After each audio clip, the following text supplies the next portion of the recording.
Boa tarde, pessoal. Mais um indicador aí para a área de membros. Dessa vez nós temos um indicador de canal. Eu coloquei o nome dele de T021. Eu estou colocando agora com essa codificação para não ter muita complicação aí. Eu andei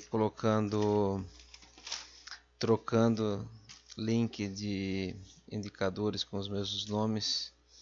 Isso aí para mim, pela quantidade de arquivo que eu tenho salvo na nuvem, tá complicando um pouco a minha vida. O indicador é um indicador simples, como vocês podem ver, um simples canal. Ele também, eu exploro muito as máximas e mínimas dos candles, porque eu vejo esse cálculo como um cálculo mais preciso quanto aos movimentos do mercado, né? São movimentos que a gente não tem tanta clareza vendo no dia a dia ele se movimentando. Então eu acredito que utilizando um período de máximas e mínimas dos candles dá para a gente organizar melhor esses movimentos.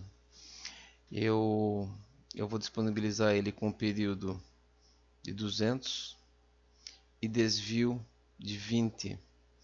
Esse desvio de 20, pelos testes que eu fiz esses dias, ele é mais preciso no gráfico temporal e para Renko 33, porque no Renko os pavios dos candles também são plotados como box, né? Então, pelo que eu vi, olhando aí os gráficos, 33% é mais assertivo no Renko e 20% é mais assertivo no gráfico temporal. Eu vou demonstrar cada um desses valores para vocês, né? Esse é Roberto Cruz Indicadores, vocês já sabem, dos últimos vídeos aí eu estou colocando. Pessoal, continua disponibilizando meus indicadores como se fossem indicadores próprios. Já estou aí com mais um seguidor aí publicando um indicador meu aí para conseguir participantes em seu canal. Eu vou deixar por enquanto, não está me atrapalhando em nada, mas se eu descobrir algum tipo de abuso eu vou denunciar também. Vamos lá para o gráfico, né, que é o mais importante. O que eu vi de importante nessa plotagem, a primeira coisa é que ela delimita uma região de exaustão no preço, ou seja, a área dentro do canal seria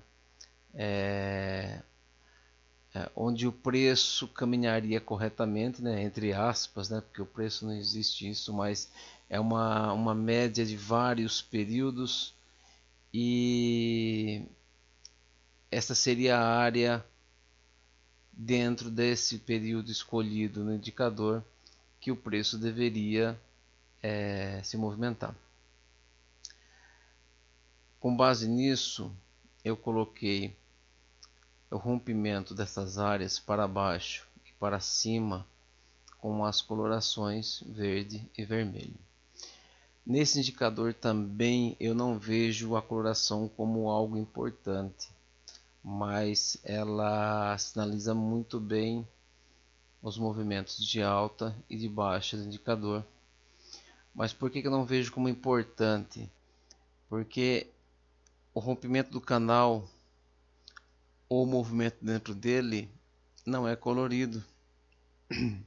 Não tem como eu criar cálculos matemáticos que mostrem esse movimento de compra, venda dentro de um canal. Eu não conheço. Tem um indicador topos e fundos, todos sabem que é um indicador atrasado. Então, se vocês quiserem colocar a coloração topos e fundos para verem, ótimo, coloquem a coloração que acharem melhor.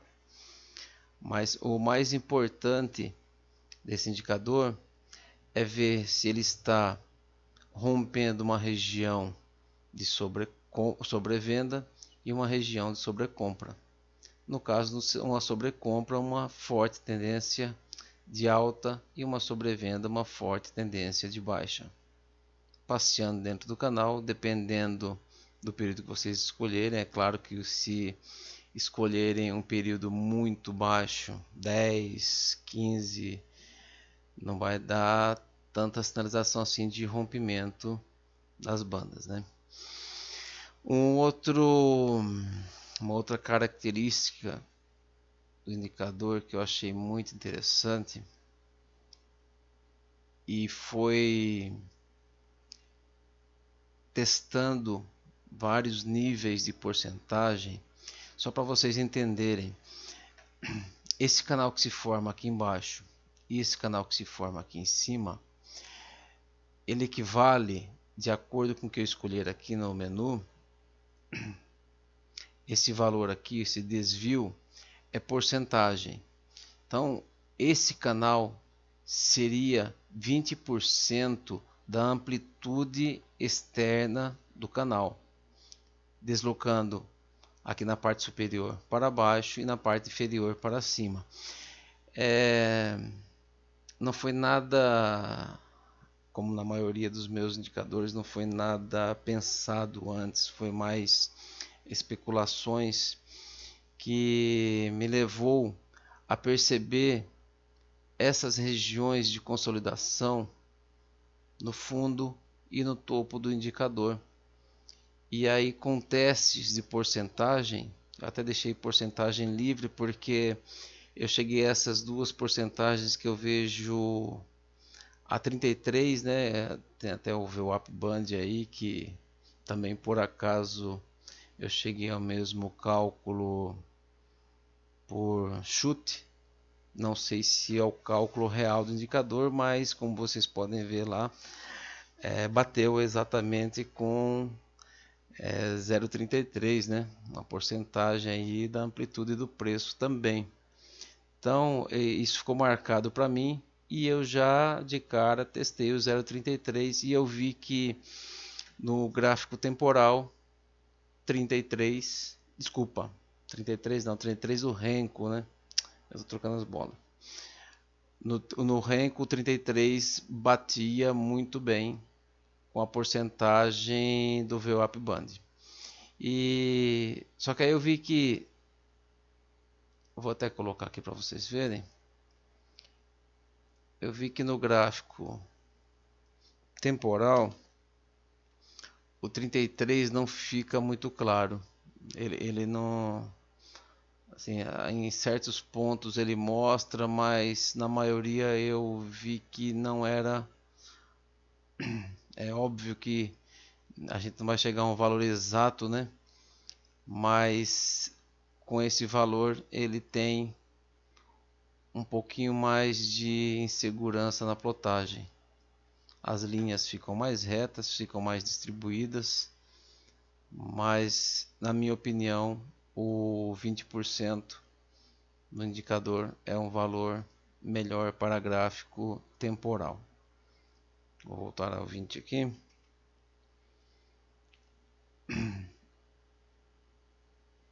Bom, essa foi a segunda coisa que eu observei no indicador. O porquê de mostrar essas acumulações em fundo e em topo é simples. O indicador é um indicador que mostra mínimas e máximas. Normalmente as máximas ficam em regiões de rompimento de topo e as mínimas em regiões de rompimento de fundo. E normalmente esses topos e fundos são rejeitados, então naturalmente é criado uma região aqui de acumulação. É onde há a briga entre compradores e vendedores, os vendedores tentando empurrar para baixo, o comprador que comprou em uma outra região, comprou no começo do dia no caso aqui, tentando defender sua posição para levar novamente para topo. Então esta é a segunda observação que eu fiz no indicador. A terceira observação que eu fiz, e que também é bem óbvio, e como essa região de acumulação de topo e fundo é uma região de briga, então é natural que haja rompimento dela com candles maiores, candles mais direcionais, candles de agressão. Então aí já serve para contexto de entrada no trade, né? Não quer dizer que toda vez que o canal romper para baixo com candle grande você vai entrar numa venda, e toda vez que romper para cima você vai entrar numa compra. Eu não vejo o indicador como um setup de compra e venda. Na realidade eu não vejo dessa maneira. O que eu vejo nesse indicador são possíveis pontos de saída. Então se você tem o seu setup lá, se o seu IFR, por exemplo, aqui mostrou uma divergência, aqui está subindo, se o IFR está descendo, e você faz uma entrada no rompimento dessa LTA,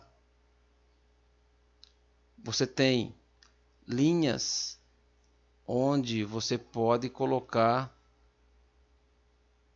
só um minutinho, onde você pode colocar o seu stop, ou seu stop gain, né, no caso. Você também pode ver aqui nos canais, quando eles são rompidos, ele vem fazer teste, aí sim seria um pullback, né? Se a região foi rompida, uma região de suporte, ela é rompida, ela se torna uma resistência, aí sim você pode fazer no risco uma entrada aqui na retração, que não deu uma retração muito boa, deu 38%. No caso, uma retração mais segura seria na região entre 50% e 61%, né? Mas tem algumas pessoas fazem essa entrada com base em outras regiões de acumulação anteriores. No caso aqui eu não vejo nada tão claro assim.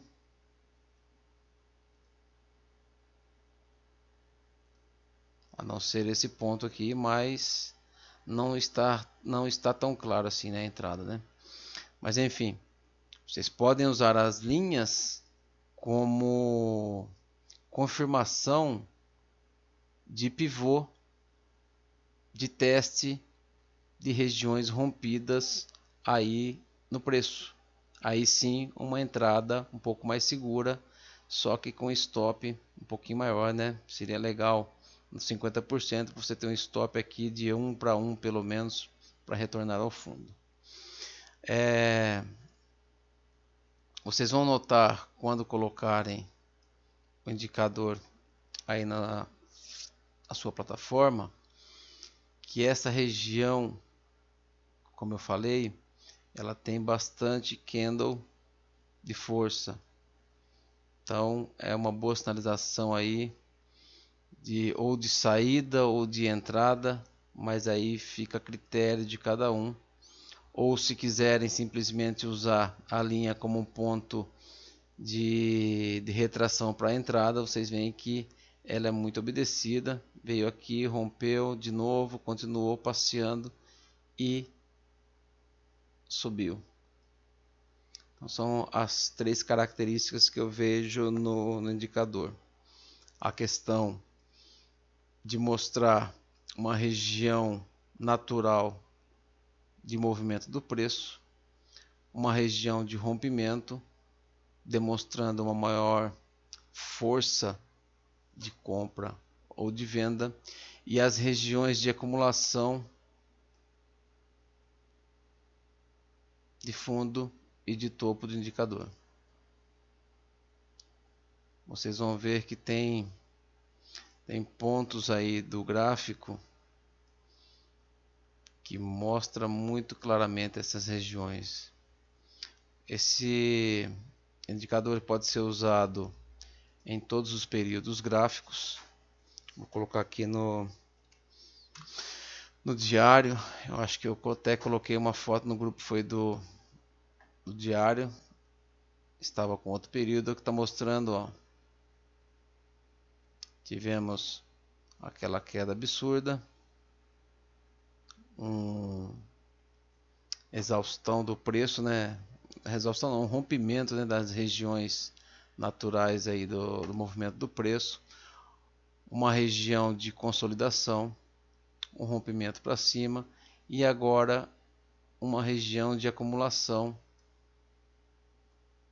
que, se observarmos o gráfico para trás, essas regiões aqui podem dar mais um movimento para cima e continuar, ou ela vai descendo e ficar passeando aqui dentro das linhas principais, como esse caso aqui. Aí vai depender da sua leitura. Tivemos um movimento forte de baixa, uma recuperação que aparentemente, pelo tamanho dos candles, seria uma retração do movimento, né? Tivemos bastante briga, bastante defesa aqui embaixo e um ou outro movimento forte para baixo. Isso pode ser uma retração dele e uma continuação para baixo. Por enquanto, aparentemente, pelo tamanho dos candles, assim como foi aqui, e assim como ocorrem todos os movimentos fortes, como aqui, ó, um movimento forte de alta e uma retração bem picadinha com candles bem pequenos, né? Então você teve um movimento forte de baixa, uma recuperação com candles pequenos, não tão assim, mas comparado a esses são pequenos, uma outra pancada forte, uma recuperaçãozinha aqui e pode ser que esse preço venha para baixo. Depende muito aí de como vocês leem o preço. Ó, sempre regiões de retração e retornando para cima. A coloração das linhas eu coloquei automática e elas não são modificáveis. Eu usei o centro do indicador como referência para plotagem de compra e plotagem de venda. Então, toda vez que vocês virem a linha vermelha, vai sinalizar que os candles estão abaixo. Eu até posso colocar aqui para vocês verem. Se eu quiser ver isso aí, se eu quiser ter somente uma linha no centro, eu vou eu vou digitar aqui 50% e vou ter uma linha só, no caso duas linhas sobrepostas que mostram o centro do indicador. Então, preço abaixo da linha central mostra a venda, preço acima da linha central mostra a compra.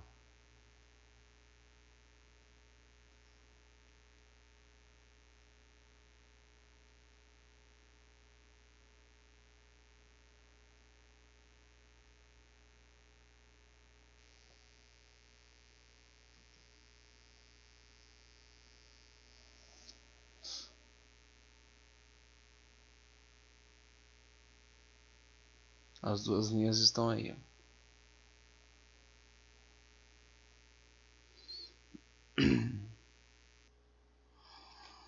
Agora sim. Eu dei uma paradinha porque eu vi que a plotagem das linhas não estavam de acordo com o que eu falei na região dos 50%. Eu não havia travado esse valor, então quando eu modificava o desvio aqui no menu, essa linha acompanhava, a porcentagem acompanhava a linha de cima. Agora sim está, ó, região de 50%, eu vou colocar novamente a linha na região de 50%.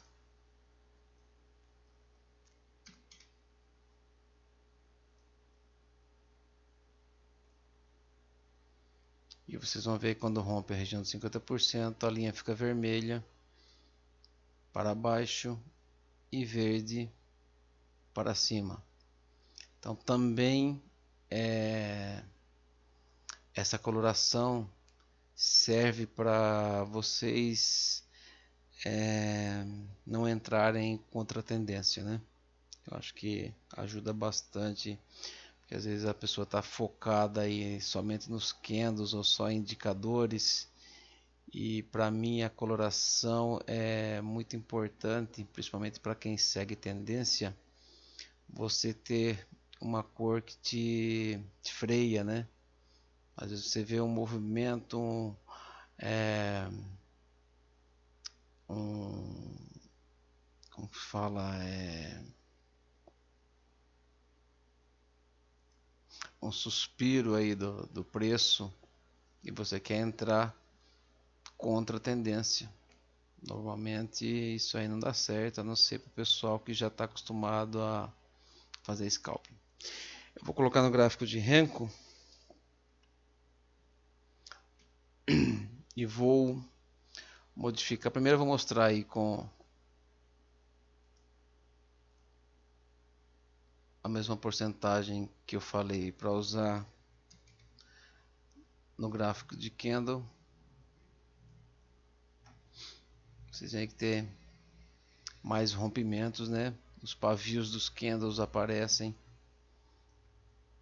Então o valor de 33%, é claro que eu já deixei aberto aqui no menu para que vocês possam escolher valores aleatórios.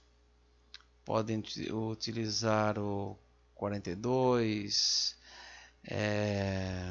17, vai de cada um, né?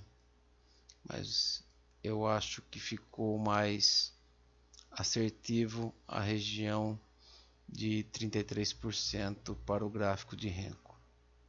Também temos sinalização de tendência com regiões aí de acumulação, uma tendência forte ali, né?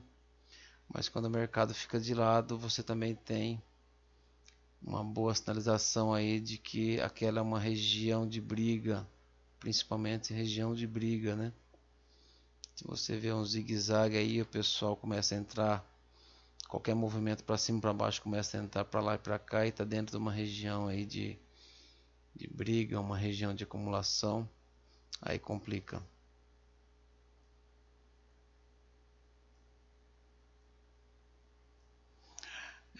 Eu acho que até vocês já devem ter notado, mas não custa nada eu falar.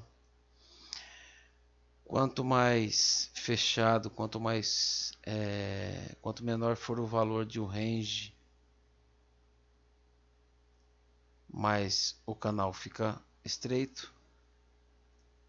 E quanto mais o preço estica, quanto mais o preço se afasta aí do canal, mais a banda vai abrir e ela vai tentar não, ela vai plotar o mesmo valor de acordo com a amplitude do canal. Quer dizer, movimentos mais fracos ela acompanha a porcentagem, e movimentos mais fortes também. Eu acho que era tudo que eu tinha para falar sobre o indicador. Vou mostrar em alguns papéis. Vocês gostam de ver o dólar, né? Pessoal aí que é fã de emoção.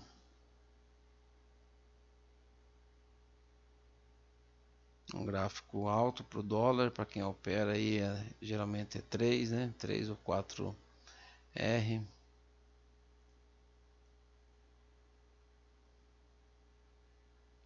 Uma bela queda aqui e no final do movimento uma acumulação dentro do considerado normal para 200 períodos. Eu não mudei a periodicidade, eu vou mudar aqui no dólar para vocês verem que as linhas continuam acompanhando essas acumulações do preço, só que aí baseado em períodos menores, né? Você vai ter mais rompimentos aí do canal e um range praticamente ocupando o canal inteiro.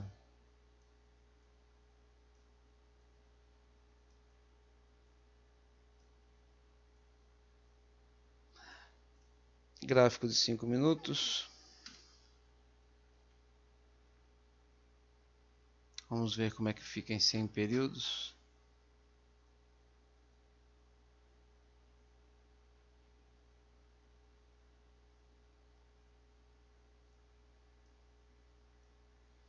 A coloração não está em 100, né?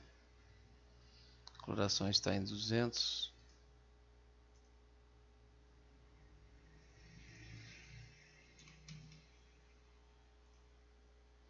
Vamos deixar a coloração de acordo com o indicador.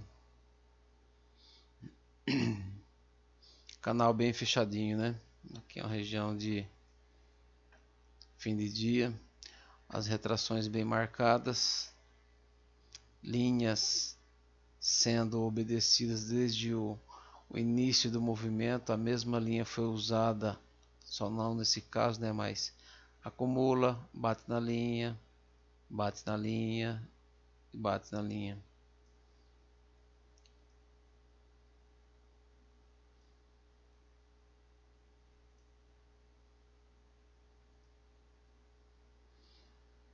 Bom, eu acho que já dá para vocês terem uma ideia, né?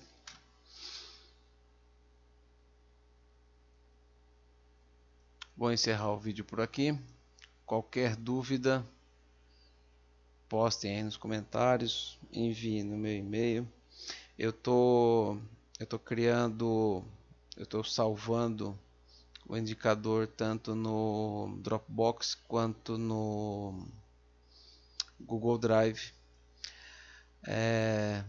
No Google Drive eu tive experiência ontem, assim, uma descoberta que ele não aceita e-mails que não sejam do Gmail para cadastro. Então, pessoal que mandou aí Outlook, iCloud, sei lá, Yahoo, esses e-mails talvez deem problema.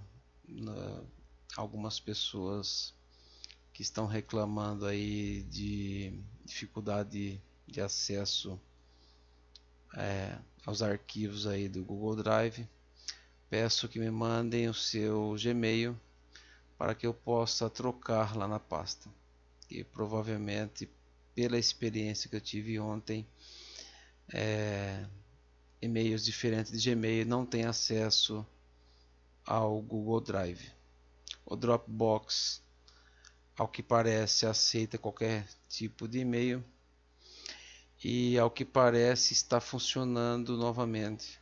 Eu não sei dizer o que aconteceu, eu não havia mexido em nada. Indicadores antigos da pasta pública eu estou atualizando porque a Nelogica mudou novamente algumas configurações aí do editor, então não dá para baixar, não dá para salvar mais indicador com espaço entre letras, letras acentuadas, C cedilha. Então não estranhem se virem palavras sem acentuação, sem um C cedilha. Essa mudança foi feita porque a plataforma não aceita mais isso. Quem tiver a curiosidade de experimentar algum indicador aí da área pública e na hora de importar der erro, vocês mesmos, eu acredito que possam corrigir esse erro. Você vai clicar para baixar, ele vai dar o erro, você vai apertar, eu acredito que seja OK, e ele vai abrir uma janela para você modificar o nome do arquivo. Então basta retirar espaço se tiver, letras acentuadas e cedilha. Números também no início já não são aceitáveis mais. Então se tiver algum número na frente do nome do indicador, você apaga. Underline eu não me recordo se a plataforma aceita. Mas fica uma dica aí, quem for baixar o indicador, vai clicar em OK lá, que a plataforma não vai aceitar, você modifica o nome do arquivo de acordo com essas orientações que eu passei, e eu estou mudando na medida do possível o nome dos arquivos para não dar erro na hora de fazer o download. Beleza, pessoal? Vou encerrar por aqui, confirmando novamente, esse indicador vai ficar disponível na área de membros. Um abraço e até o próximo vídeo.